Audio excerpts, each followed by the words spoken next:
This is the Greg Bedard Patriots Podcast with Nick Cattles. Hey, everybody.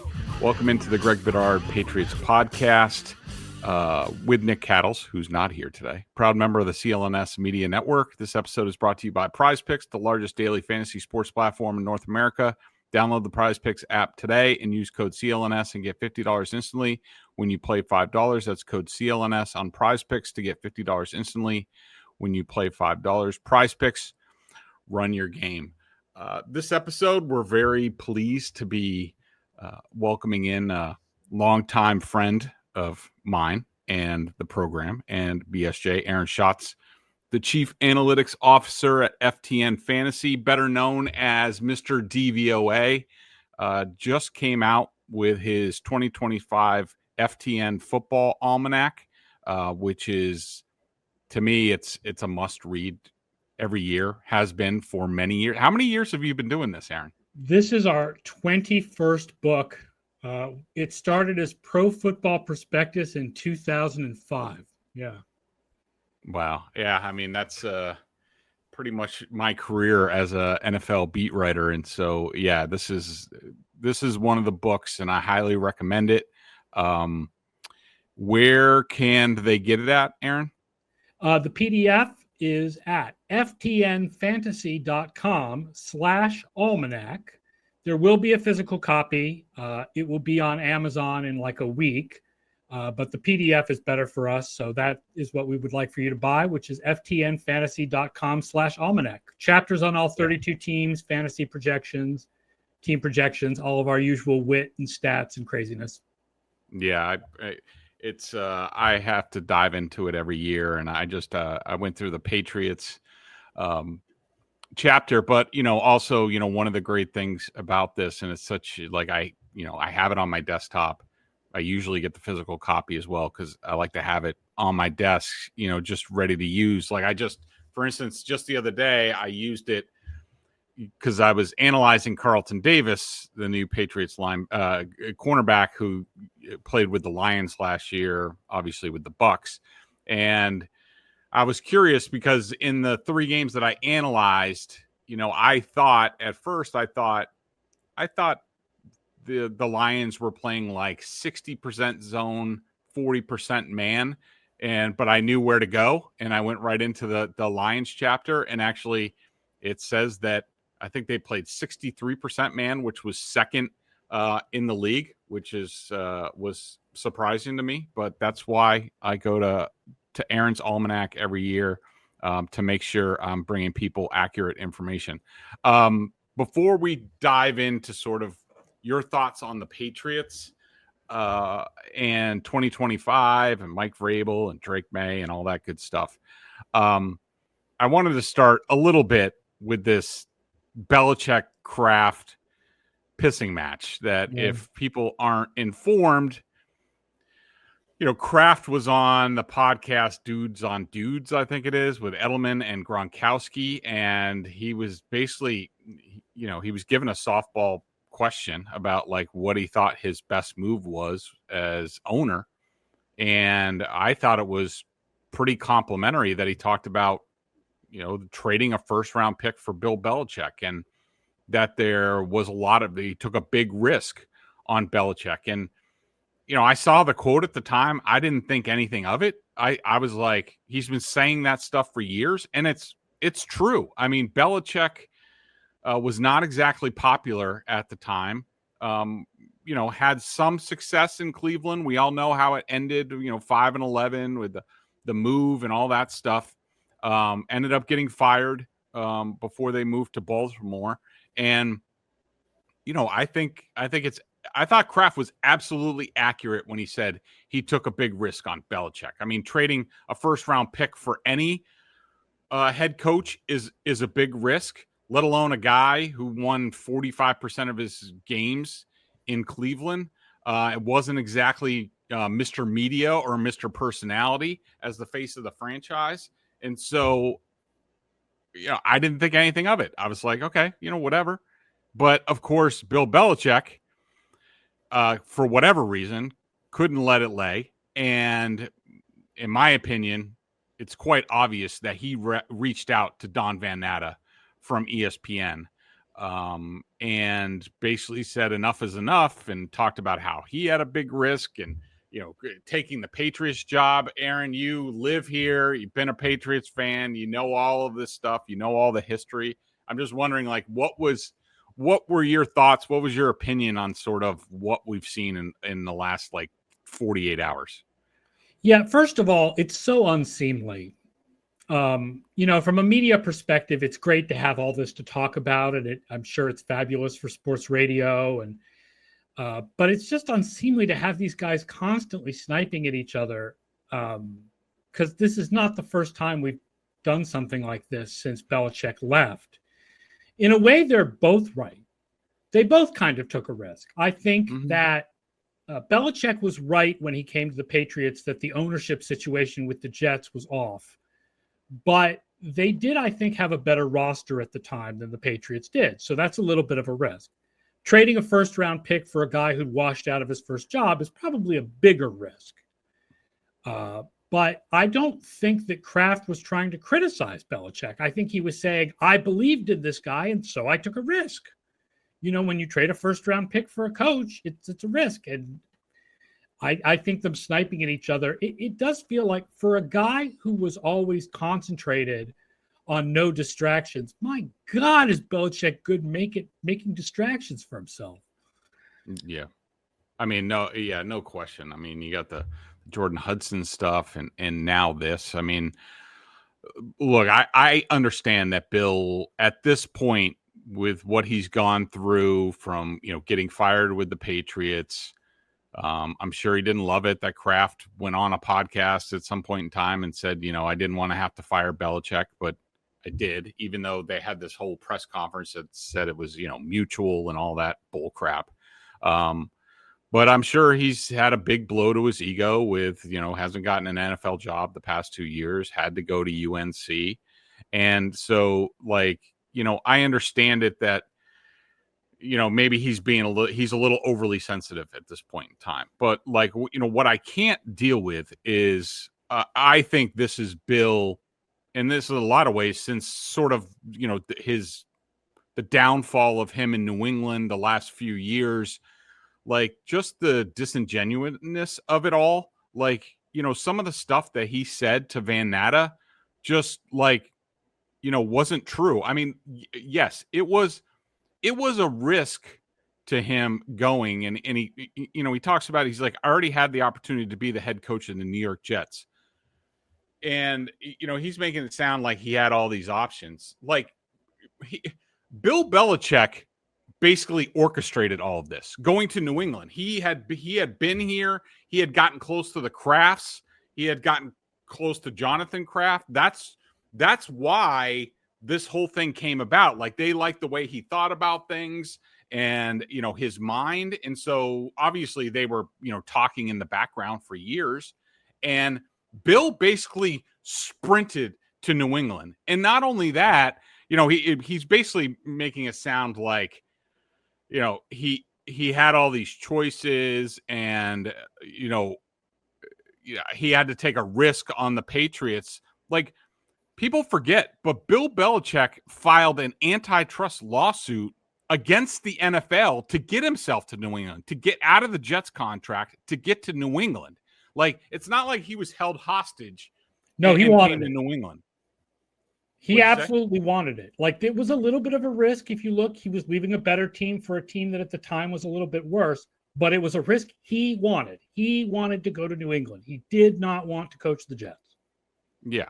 And he talks about, meanwhile, the Patriots organization had dismantled their 1996 AFC championship team and became one of the worst in the AFC. That's just categorically not true. They year were before he got they wwere 8-8. I think Pete Carroll had gone to the playoffs, I think twice, not the last season, but they went from 11-5, 10-6 to 8-8. 500 is not one of the worst teams. And we all know that the bones of what would become the 2001 Super Bowl team, it was there. There were a lot of core guys that were there that were held over from the 96 AFC championship team. And yes, there were some issues with ownership and that, some of the decisions that they made and how they handled personnel and bologna sandwiches and all that stuff. But, Bill, if he was reticent about this, he could have done anything he wanted to. He could have just gotten out of the Jets contract and become a free agent and talked to all the teams. Like you said, he wanted this situation. He knew he didn't need to talk to other coaches, media members, whatever, about the ownership situation in New England. He knew it. He nuzzled up to those guys when he was here as defensive coordinator and basically set all this in motion. So for him now, decades later, to say this stuff, like to me, it's another big misstep for Belichick. And to me, it's another example of him looking poorly, looking spiteful. And I think he's doing real damage to his reputation. Now, I still think he's going to go into the Pro Football Hall of Fame, first ballot. He's one of the greatest coaches of all time. To me, it's him or Paul Brown. I'm more on the side of Paul Brown, but they're very close. But for him to keep doing things like this, Aaron, I think he's underestimating how much of a bad taste this is leaving in people's mouths, especially those people in New England. It's really making it hard to move on to whatever he does in Carolina. Like, even if he has success in Carolina, it leaves this sort of trail of, we're going to still talk about the Patriots. Like, the best thing he could do is just stop talking about the Patriots and let his coaching speak for itself and win in Carolina. Yeah, no question. We will get back and talk about the Patriots and sort of their outlook for the 2025 season right after we talk about our friends from PrizePicks. PrizePicks is the best place to turn your sports knowledge into cash. With millions of members, PrizePicks has made daily fantasy sports accessible to all. You just pick more or less on at least two players for a shot to win up to 2,000 times your cash. Run your game all season long on PrizePicks. On PrizePicks, you can mix and match player projections from different sports, combine your favorite basketball players with players from baseball, hockey, esports, golf, auto racing, you name it, they got it. PrizePicks invented the flex play, which means you can still cash out if your lineup isn't perfect. You can double your money even if one of your picks doesn't hit. PrizePicks puts their members first, so all withdrawals are fast, safe, and secure. When my picks hit, I can get my money in as quick as 15 minutes. PrizePicks also offers weekly promotions that can lead to big payouts like Taco Tuesday. Today, each Tuesday, PrizePicks discounts select player projections up to 25% to provide even more value for your lineup. We got a big WNBA game here in Boston tonight at TD Garden. You got Caitlin Clark going to be taken. I'm going to be on that app, getting involved in that game because I definitely want to watch it. We also have, a little baseball game going on in Atlanta that I will definitely be keeping an eye on. Download the app today. Use code CLNS to get $50 instantly after you play your first $5 lineup. That's code CLNS to get $50 instantly after you play your first $5 lineup. PrizePicks, run your game. Okay, so we've talked about the past a little bit. Let's talk about the future or the present. Aaron, just, sort of give me your overview on where you see the Patriots. I mean, we know the end of Belichick. It went into Mayo. That was not good on many fronts. I was looking at your DVOA. Of course, I look at those every single week during the season to sort of gauge where the team is relative to the rest of the league. But, where are you sort of on this 2025 Patriots team where, there are a lot of high hopes locally among the fan base? Of course, they don't have any other choice. I mean, they're fans. They got to be optimistic and hope that this team's a lot more competitive after, 2 4-win seasons. But, where are you in terms of your analysis of the Patriots? I think I am not as high on them as the public at large and the fan base at large, but I definitely understand the hopes, and I think the upside is strong. I think one of the things is I think that the upside for the Patriots is higher than Miami, and the downside is lower. If something happens to Josh Allen and the Bills make way for another team atop the division, I think it's more likely to be the Patriots than the Dolphins or the Jets.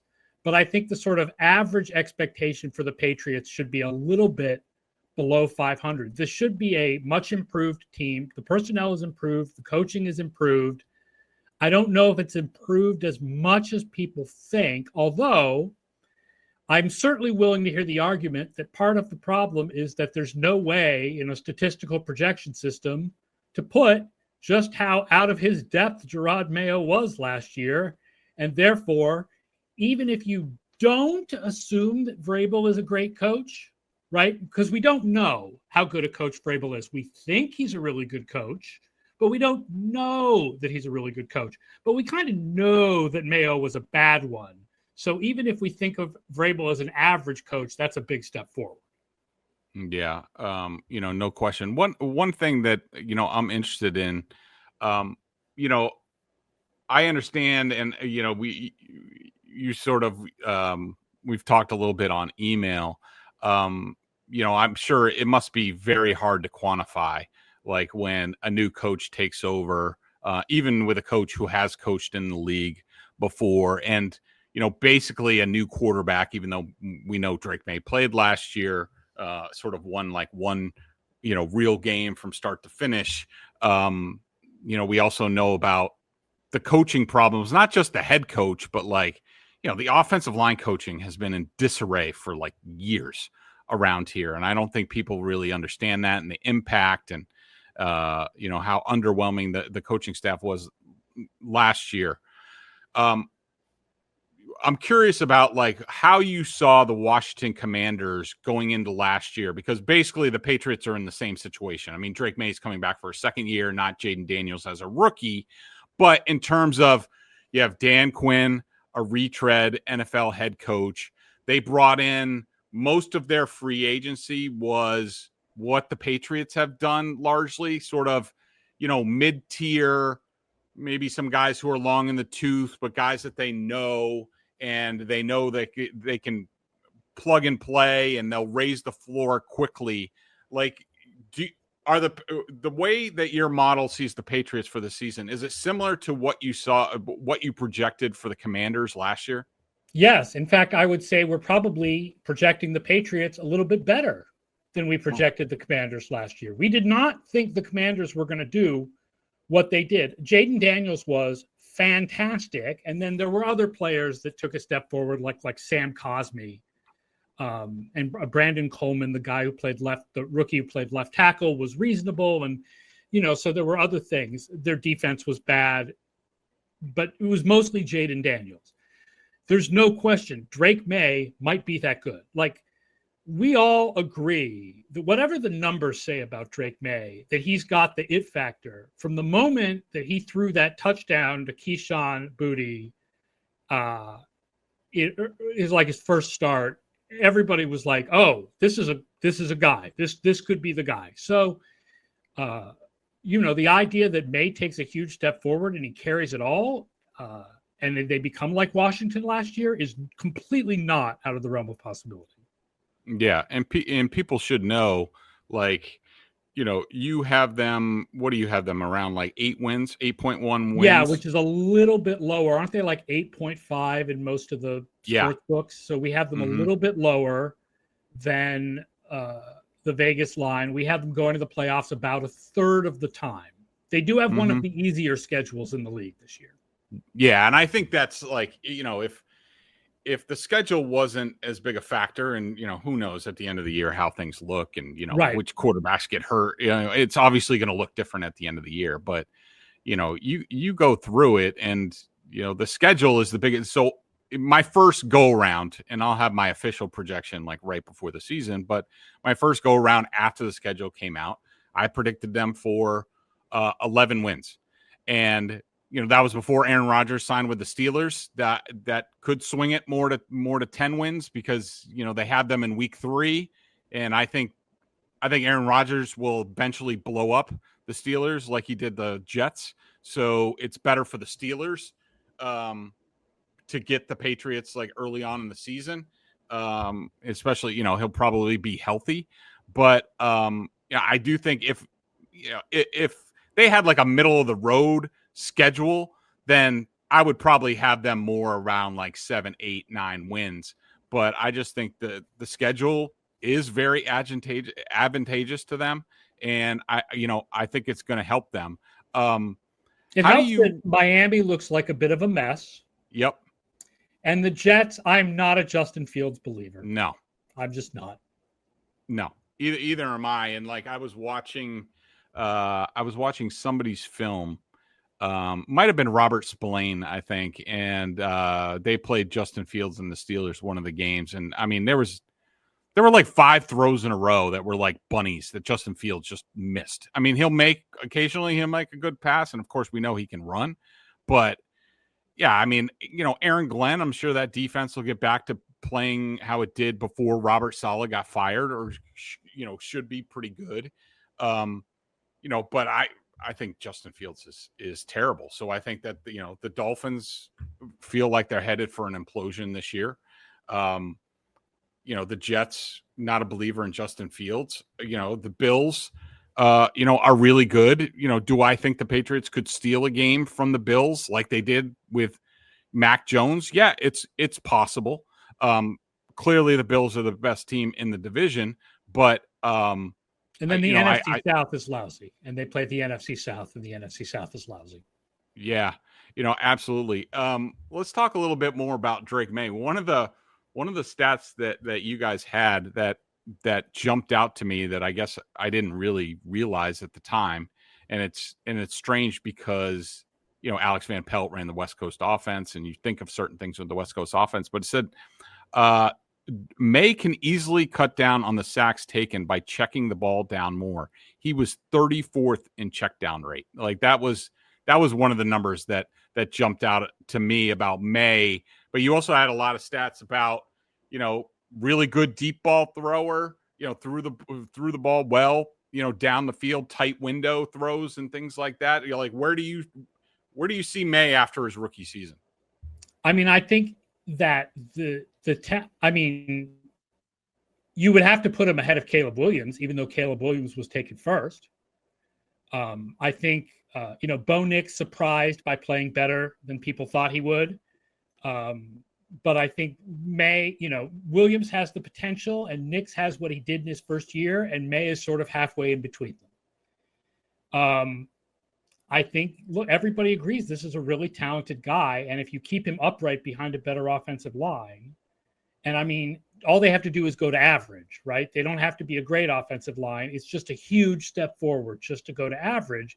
You're going to see a better performance. And so I do think he does need to check down more when he gets pressured and not take sacks. But the line's going to give him the opportunity to get the ball downfield more. And hopefully these receivers are going to be better at getting downfield. Kyle Williams, and if Diggs is healthy, that there's a lot of promise there. Yeah, what do you think about, because I know you guys analyzed the college game as well. What do you think about TreVeyon Henderson and Kyle Williams coming into this year? I think Kyle Williams has a good projection in our playmaker score system that we use for wide receivers. Henderson this was a really good running back class. So my main feeling about Henderson is they didn't need to take a running back in the second round because there were quality running backs available later. That's not a diss on Henderson. It's just how do you use your assets? But he seems to be very talented and very good receiver, and obviously that is a archetype of running back that has a long history with this team and a long history with this offensive coordinator. So I think there's a lot of promise there. Yeah. Any thoughts on Ja'Lynn Polk in his pretty pathetic rookie Everybody season? I've talked to from the local media, and you're part of it, so my guess is you'll agree, is that a lot of what happened last year with him was mental. That if you give him a better situation, if he can restart his mind with a new coaching staff, then maybe we'll see something from him. He was really bad last year. Like, you cannot overstate just how much he was close to the worst wide receiver in the league. Not quite at like Jonathan Mingo levels, but pretty bad. Yeah, that was one of the puzzling things about last year, because Ja'Lynn Polk was a good receiver, in coming college. out of Washington, there was no reason to believe he projected well, just like Jalen McMillan. So the fact that McMillan, who was a third-round pick out of those three guys, the fact that McMillan was so much better than Polk as a rookie was like a real surprise. Yeah. Yeah, we'll have to see how it goes. We will talk a little bit more about the defense in just a second. I wanted to make sure you check out our friends at CLNS over at their YouTube channels. You got the CLNS Media Network, Celtics All Access, NBA History Channel, Patriots Press Pass, where you'll find this and a lot of my work, Bruins Ringside and all that. Make sure you check out our friends at PrizePicks. Where are you at with the Patriots defense and the impact that Vrabel may or may not have? I think people don't realize that Vrabel's defenses in Tennessee were not great. They were very average, right? Most years he was like 17th in our DVOA stats. The best year for their defense, they were 10th. There was one year where they were first against the run, but that same year they were really bad against the pass. So when you put it together, it was like 17th. So it's not like he has this history of running these great defenses. That being said, 17th is a huge, that is a huge step up from where they were last year when they were 30th. And I like a lot of the talent that they added, like Davis. And I think Spillane is underrated. And we'll see what Milton Williams does when he's not next to Jalen Carter, but everyone thinks he's really talented and love that the Patriots, spent to pick him up. They added a ton of guys. So it absolutely looks like you'll see a big defensive improvement. I don't know if you'll see it improve all the way to a top 10 defense, but even just to an average defense, that's a big step. Yeah, one of the interesting things, looking at your, DVOA chart of the Tennessee defense under Mike Vrabel, your guy who wrote the chapter, and what was his name? Alex Blickel wrote the chapter. Okay. And he says, there's one clear trend here. Vrabel prioritizes stopping the run. The Titans average being 21st in pass DVOA under Vrabel compared to 12th versus the run. Sort of interesting that, and maybe this is, him having time to reflect a year off. It sure seems like with what they've added up front, like, Harold Landry, Milton Williams is known more as a pass rusher than a run defender. Of course, we haven't seen him in a full-time role. He's never been in that. Keon White on the outside, Kayvon Chason from the Raiders. Yeah, who finally did something last year in Jacksonville. That guy did nothing, and then last year he was good. Yeah, he really closed well, and I know a lot of Raiders people were not happy that they did not re-sign him. And also, adding Carlton Davis, who I watched this film the other day, and I was very impressed. I didn't have much of a background, of course, with him. He never stays healthy. He's never stayed healthy for 17 games. He averages like 4.5 missed games a year. Of course, you have, Marcus Jones back in the slot. We'll see how the safety position, sort of hashes out.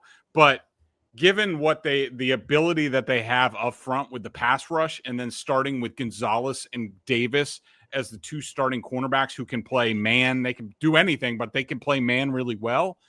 It almost seems like Vrabel this time around is leaning, because I have more questions about their run defense than I do their pass defense. So maybe Vrabel learned something and is maybe prioritizing the pass defense this time around. Yeah, and his year as a consultant in Cleveland, maybe he picked that up, because analytics people are always all about the pass. The pass is more important than the run in the modern NFL. I know a lot of coaches feel like the pass defense kind of comes from the run fits, but you want to be better in pass defense than run defense. And that, you're right, that's definitely where their personnel went. Like Spillane, I'll give you an example. Spillane is a pretty good coverage linebacker. Right. So that's what you want out of your off-ball linebackers. So, I think that they definitely did prioritize the pass defense when it came to the free agents. We're going to wrap up here, but give me a couple guys, one or two guys on each side of the ball that, sort of stand out to you positively or negatively going into the season, and sort of, what your numbers say about them.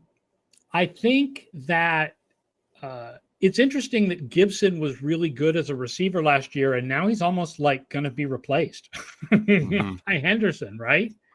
Yeah. So again, that's like where I'm like, I wonder whether that was like the best way to use their assets when they already had a reasonably good guy along those lines, even though he's a veteran. And obviously with Henderson, you're more building for the future. He's going to be good for the next 4 years. I think Morgan Moses is very well rated by a lot of people. Yeah. Brandon Thorne from Trench Warfare just did his tiers of offensive linemen, and Morgan Moses was the highest he had any of the Patriots offensive linemen. He only had 2 Patriots offensive linemen in his top 15s, Onwenu and Moses, but Moses was the higher one. And I think he's better than maybe people realize, like not just veteran leadership, but actually like good play. Yeah, I was surprised because he's the next guy that I'm going to look at, and I was just looking at his PFF numbers, and and also your numbers on him, and I was surprised at how his pressure stats, how good they were, because I don't really, even though he was in the division, I don't really remember a whole lot of him or being like overly impressed, but the numbers bear that out. So I'm excited to dive into. Yeah, we had him 9th in pressure rate allowed at right tackle. That's pretty good. Yeah, and I also we'll have to see about Will Campbell at left tackle and whether he can hold up whatever happens at left guard. Bradbury, your stats basically say he's pretty good in the run, not good at pass blocking. Yeah, that sounds about right. Yeah, and we'll see whether Onwenu can get back now that he doesn't have to worry about playing right tackle. Can he get back to sort of like a Pro Bowl level at right guard? And if all those things happen, then the Patriots have a decent chance to get the run game, get the play action, make things comfortable for Drake Maye. Like that's sort of a path. And if Vrabel can raise up that defense, then even your projection of 8.1 wins, after 4 win seasons the previous 2 years, I think people at the end of the year, even if they just reach that, I think people would be decently happy with that.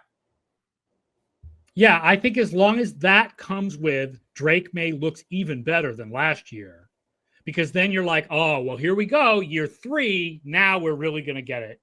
Then you have the real optimism. I think that people would be satisfied with 8 and 9 as long as 8 and 9 came with real optimism for 2026 that, okay, next year we're going to the playoffs. Yeah, absolutely. All right. Great stuff, Aaron. I appreciate it. Make sure you guys get the FTN Almanac. I have a copy of it. It's at ftnfantasy.com/almanac. Got to read it before the season, before your fantasy drafts, like all that stuff. Yes. Still, Aaron's one of the OGs, still going strong, and we really appreciate you spending the time and giving your insight. And I look forward to seeing you at training camp and also the Patriots home game. I'm excited about the Commanders coming to town. We have very high projections on the Commanders this year, so I'm really excited for that joint practice. Sounds good. Thanks, Aaron. All right.